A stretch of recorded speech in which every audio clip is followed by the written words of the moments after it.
California has almost everything a person could want, from lengthy and warm sunny beaches to vast mountains for hiking and skiing, from expansive majestic deserts to lush and verdant forests.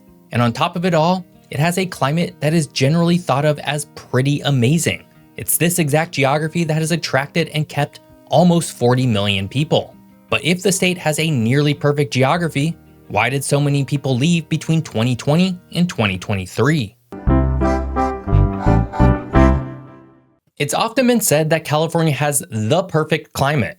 And while that's an entirely subjective claim, what's perhaps true is that its overall geography is uniquely amazing compared to almost any other state in the country. And we're going to explore why that might be the case and why, despite this nearly perfect geography, a lot of people have left California in recent years for greener pastures. Also, if you're interested in fascinating geography, then check out my podcast episode all about the geography of the petroleum industry. Together, we'll trace how the world became so dependent on a resource that is incredibly pollutant and destructive to the natural environment. Check out that episode right now, right here on YouTube, or whatever app you prefer. All links are in the description below. California, stretching from the Mexican border along the Pacific Ocean for nearly 900 miles, is one of the most geographically diverse states in the entire country. From its vast coastal expanses to rugged mountain ranges, verdant forests, and stark deserts, California's physical geography offers a microcosm of the natural beauty found throughout the entire United States. Starting in the west, the state's coastal region is defined by the Pacific Ocean and features both long sandy beaches in the south and dramatic rocky cliffs, particularly prominent along the central coast near Big Sur, where the Santa Lucia Mountains drop suddenly into the ocean. This dramatic coastline is prone to fog and receives steady marine influences, moderating temperatures and contributing to the unique Mediterranean ecosystems found throughout the state. But it's inland California where the true magic happens. The Central Valley is an extremely fertile region that stretches approximately 450 miles from north to south, sandwiched between the coastal range to the west and the more imposing Sierra Nevada mountains to the east. This valley is one of the most productive agricultural regions in the world, but more on that later. From there, the landscape rises suddenly to the Sierra Nevada mountains, running north to south along the eastern flank of the state. The Sierra Nevadas include the highest peak in the contiguous United States, Mount Whitney, which rises to 14,505 feet. This range is renowned for its breathtaking landscapes, including Yosemite Valley, which was sculpted by ancient glaciers. The mountains are also a critical water source, with snowmelt feeding rivers and reservoirs that supply water to much of the state. Finally, to the east of the Sierra Nevadas lies the Great Basin, a region characterized by arid desert landscapes that include part of the Mojave Desert and the lesser-known but equally stark Great Basin Desert. These areas are noted for their extreme temperatures and sparse rainfall, creating challenging living conditions, but also unique habitats for a variety of plants and animals adapted to such environments. In 1913, Death Valley recorded an air temperature of 134 degrees Fahrenheit, which continues to be the hottest ambient air temperature ever recorded on the planet. Further south, the transverse and peninsular ranges stretch across the state from west to east, differing from most of California's north-south mountain trends. These ranges include significant peaks and are home to the San Andreas Fault, a major tectonic boundary that has shaped much of the region's geologic history through earthquakes. California has an incredible physical geography, and it's this exact geography that has enabled much of the population boom and economic activity that the state has enjoyed throughout much of its history. But before we get to the history of California, if you're enjoying this video, hit that subscribe button. More fun geography videos are just a single click away.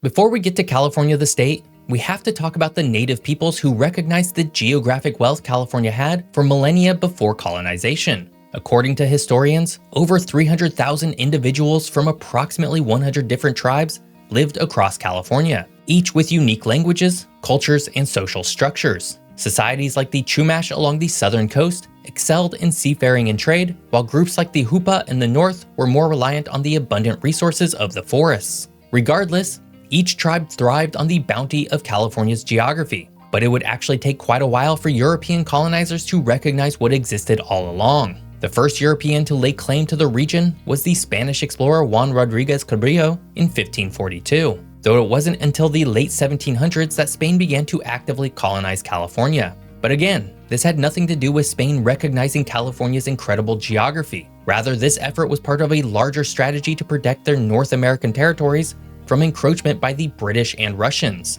Missions, presidios, and pueblos were established as parts of the Spanish mission system, aiming to convert indigenous populations to Christianity and integrate them into the colonial economy. The Spanish rule lasted until 1821, when Mexico gained independence and California became part of the First Mexican Empire, and then quickly thereafter, the First Mexican Republic.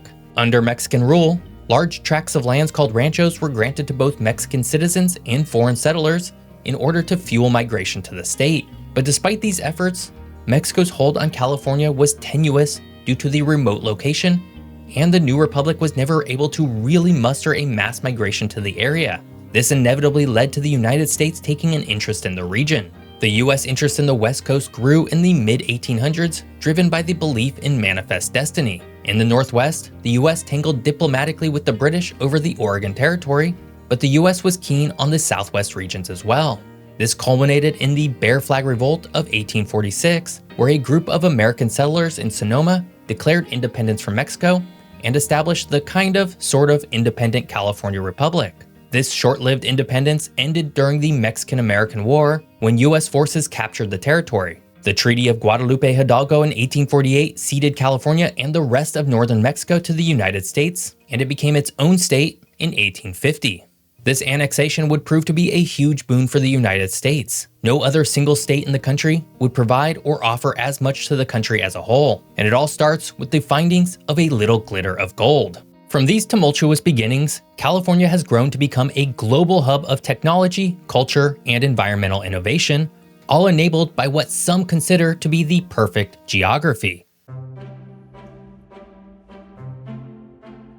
California has a nearly perfect geography. It's almost astounding in just how perfectly things have lined up for the state. In fact, even in the very beginning of its statehood, was its unique geographic bounty primed to launch the state into prominence. The discovery of gold at Sutter's Mill in 1848 triggered what would become the California Gold Rush, an event that almost immediately and dramatically transformed the state. For decades, Spain and Mexico tried to entice settlers to move to the region to no avail. But then, in its first year as part of the United States, the lure of gold would open the floodgates. Thousands of prospectors, known as 49ers, arrived, and with them came an economy that would give the state its first boom. Between 1850 and 1860, the state's population grew from 92,000 people to nearly 380,000. Though it's worth pointing out that this population boom also led to the further displacement and active genocide of the indigenous populations. From there, California's natural geography enabled the state we see today.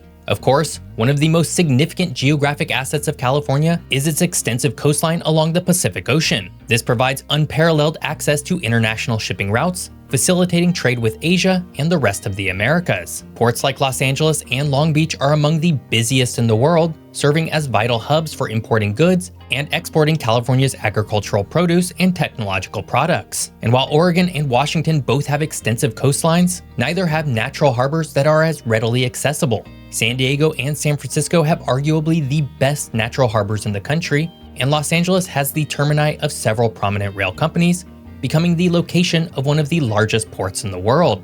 Inland, the Sierra Nevada and coastal mountain ranges influence the state's climate in highly beneficial ways. The mountains capture moisture from the air as it moves from the Pacific Ocean over California. While this creates a rain shadow effect over Nevada, it holds water through snowpack in the mountain regions and supplies the Central Valley with the necessary water for agriculture via an intricate system of aqueducts and managed waterways. This valley, protected by mountains on either side, serves as the agricultural backbone of California and provides the United States with approximately 1/3 of its vegetables and nearly 3/4 of its fruits and nuts. If California had to, it could feed its entire population by itself with its own agriculture. On top of all this, California has an embarrassment of climate zones. From the globally sought-after Mediterranean climate of Southern California up to San Francisco, to the cooler and wetter regions of the north that are ideal for grapevines and dairy farming. The state has been able to harness its varied environments to produce a wide variety of goods.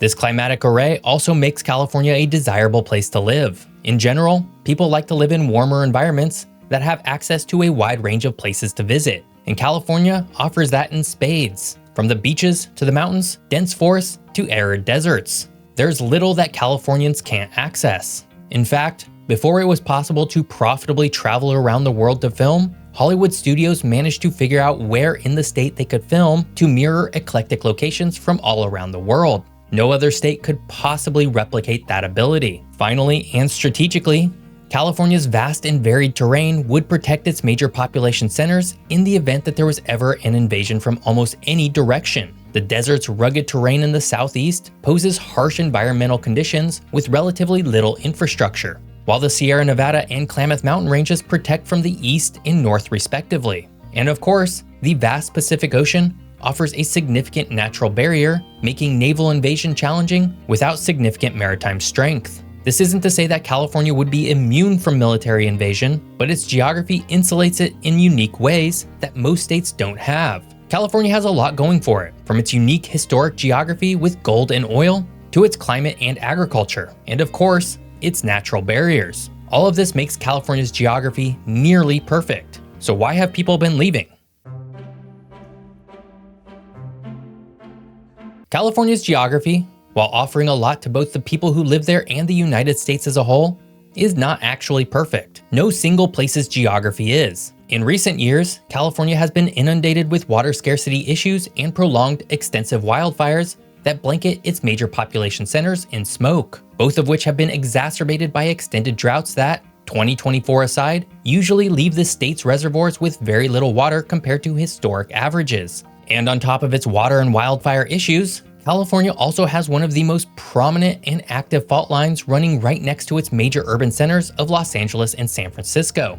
But while these are serious issues for California, people haven't really left the state because of them, at least not as the primary reason. After all, the Pacific Ocean somewhat negates water scarcity due to desalination efforts, wildfires are relatively short-lived, and stricter building codes protect much of California's inhabitants from any potential major earthquake, which are also very infrequent. Instead, California's outmigration issue is almost entirely human-made. First and foremost, the cost of living in California is one of the highest in the United States, driven predominantly by soaring housing prices. Cities like San Francisco, San Jose, and Los Angeles are all very expensive to live in. According to recent data, the average price to rent a one-bedroom apartment in San Francisco is $4,400 per month. For San Jose, it's $3,000 per month, and Los Angeles is $3,200 per month. Likewise, to buy a house is $1.3 million in San Francisco, $1.8 million in San Jose, and $833,000 in Los Angeles. Even outside these major cities, California is still very expensive. An average house costs $931,000 in San Diego, $1.3 million in Anaheim, and $933,000 near Monterey Bay. And while inland Californian cities are cheaper, they're still very expensive. Cities such as Sacramento, Fresno, Bakersfield, and Riverside range between $400,000 to more than $500,000 to buy a house. Compared to the vast majority of the country, buying a home almost anywhere in California is very expensive. To compare, the average price for a house in Chicago, the third largest city in the country, is about $350,000. And homes are so expensive in California because, simply, the state hasn't built enough housing. According to recent reports, California needs an additional 3 to 4 million new apartments and houses just to meet the current demand. And until that demand is met, housing prices will continue to go up. It's this exact reason why people have been leaving the state in recent years. Beginning in 2020, for the first time in its history as a state, California lost population, ending a 169-year run of growth. While California's nearly perfect geography and incredible economy brought in and kept people within the state for decades, the simple fact is that its high cost of living and housing has proven to be a strong motivator in getting people to move out. As of 2023, the state was growing once again, much to the relief of California. But it's not growing by a huge amount, and most of that gain was due to external immigration and fewer overall deaths from the COVID-19 pandemic. And California's loss has been other states' gains. The largest recipients of fleeing Californians were Texas, Florida, New York, Washington State, and Oregon respectively. states that are also now beginning to have their own cost of living issues. There's no such thing as a perfect geography. Every place will have positives and negatives. But California's geography has been uniquely amazing at key points in its history, and it's this exact geography that has propelled it to being one of the most powerful regions of the world, even if people are leaving it today. I hope you enjoyed learning all about California's perfectly imperfect geography. If you did, please subscribe to my channel. If you want to watch more of my videos, click here. If you want to listen to the podcast, click here. Thanks for watching. See you next time.